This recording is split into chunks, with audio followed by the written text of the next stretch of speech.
করতে হবে।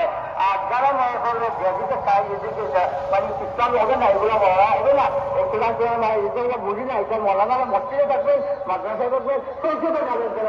আপনারা জানেন কি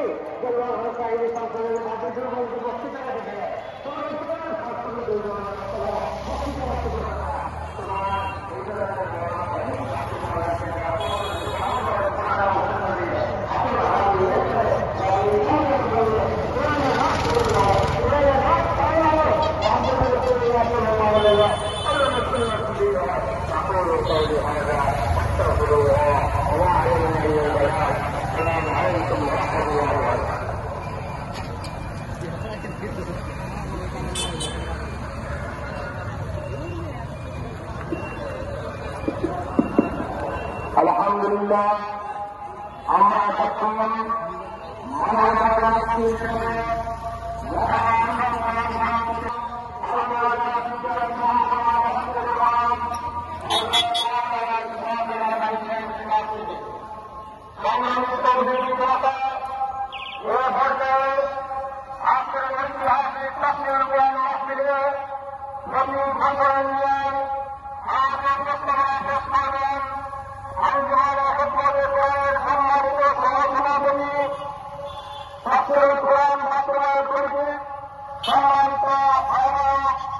বিশিষ্ট সমাজসেবক জনাব হাফিজ আব্দুল হারুন, জনাব হাফিজ আব্দুল হারুন সাহেবকে এ পর্যায়ে আজকের তাফসীর মাহফিলের গুরুত্বপূর্ণ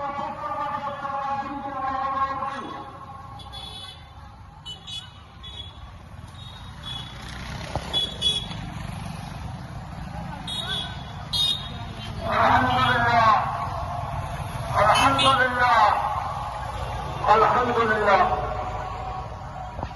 আল্লাহ রাব্বুল আলামিনের অশেষ মেহেরবানি। আপনারা জানেন পর্যন্ত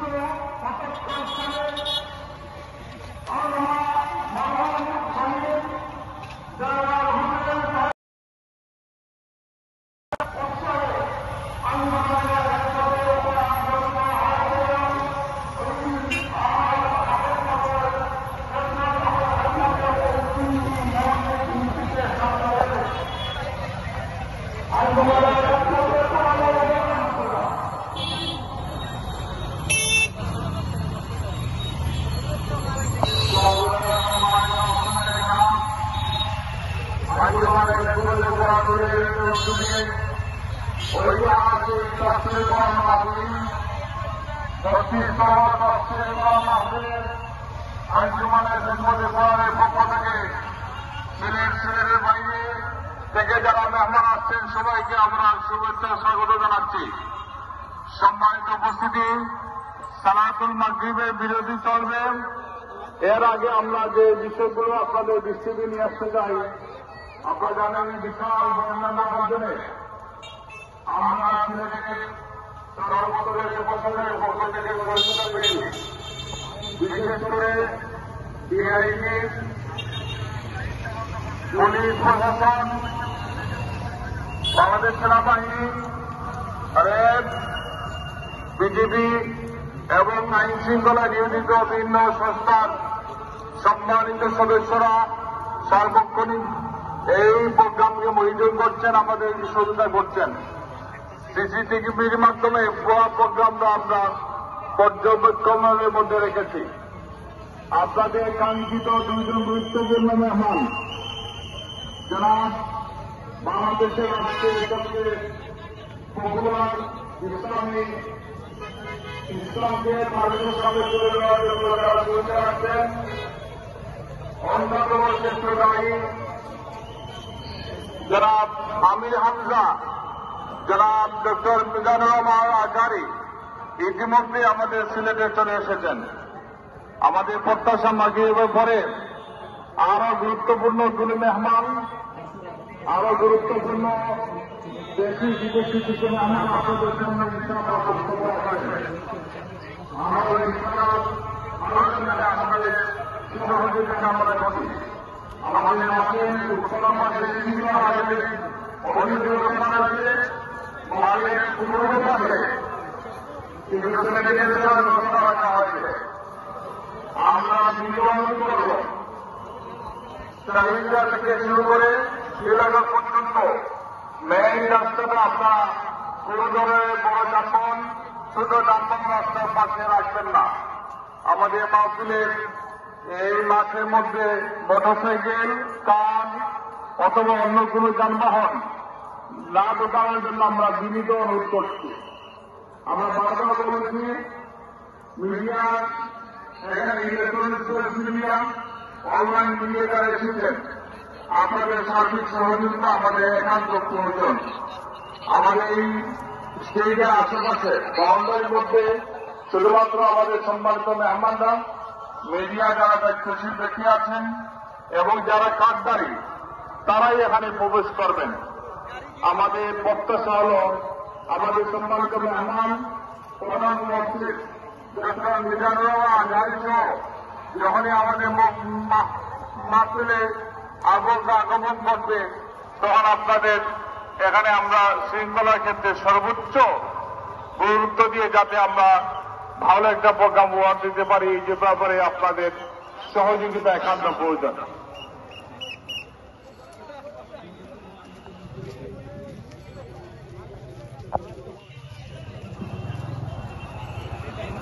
আলহামদুলিল্লাহ, সালাতুল মাগরিবের প্রস্তুতি আমরা নিব। সালাতুল মাগরিবের ইমামতি করবেন শেখঘাট কেন্দ্রীয় জামে মসজিদের সম্মানিত ইমাম ও খতিব বিশিষ্ট আলেমে দ্বীন হযরতুল আল্লাহ হযরত মাওলানা সাদিকুর রহমান হাজির হয়ে নামাজের জন্য দাঁড়াবেন। আর স্টেজে শুধুমাত্র স্টেজে যারা অবস্থান করছেন ইমাম সাহেব এখানে দাঁড়াবেন, তার পিছনে সারিবদ্ধভাবে আমরা দাঁড়াবো ইনশাআল্লাহ।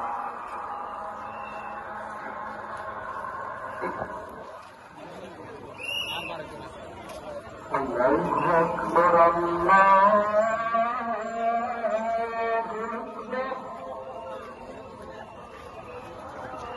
আল্লাহু আকবার,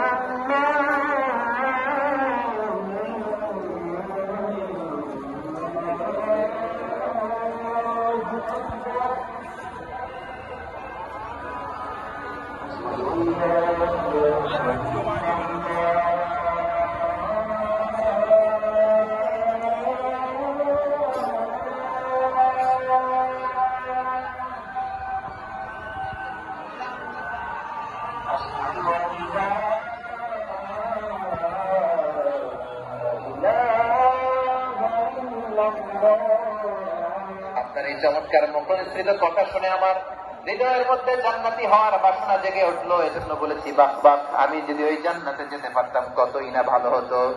উমাইরের কথা শুনে বিশ্বনবী বললেন, ঠিক আছে উমাইর, জান্নাতে ঢোকার জন্য, এই জান্নাতের অধিবাসী হওয়ার জন্য যেহেতু তোমার এত আকাঙ্ক্ষা, আমি বলে দিলাম আনতা মিন আহলিহা, তুমি আল্লাহর ওই জান্নাতের অধিবাসী হবা। যাও উমাইর, তুমি ওই জান্নাতের অধিবাসী, ওই জান্নাতে তুমি ঢুকবা, তুমি জান্নাতি। তার মানে সহজ কথায় তুমি জান্নাতি। সুবহানাল্লাহ বলেন।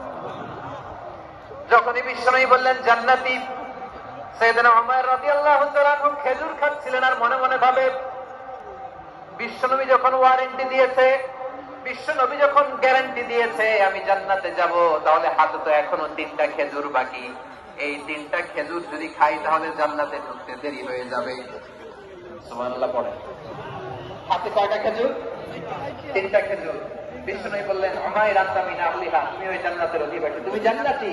উমাইর চিন্তা করলেন, আমি জান্নাতি, নবীর মুখ দিয়ে যখন বেরোইছে ওই জান্নাতে তো আমার ঢুকতেই হবে, কিন্তু হাতে 3টা খেজুর খেয়ে যদি জিহাদের ময়দানে যায় তাহলে জান্নাতে যেতে তো দেরি হয়ে যাবে। এই চিন্তা আসা মাত্রই খেজুর 3টাকে তিনি ছুঁড়ে মারলেন, তলোয়ার বের করে আল্লাহু আকবার বলে বদরের ময়দানে ঝাঁপিয়ে পড়লেন। আল্লাহর শত্রুদেরকে কচু কাটা করে এক পর্যায়ে শাহাদাতের সুধা পেয়ে নিজেও জান্নাতি হয়ে গেলেন। পড়েন সুবহানাল্লাহ। আমরা দুনিয়ার বুকে আমরা হয়েছি দুনিয়ার পাগল, ক্ষমতার পাগল, সম্পদের পাগল, খ্যাতির পাগল। বিশ্বনবী তার সাহাবাদেরকে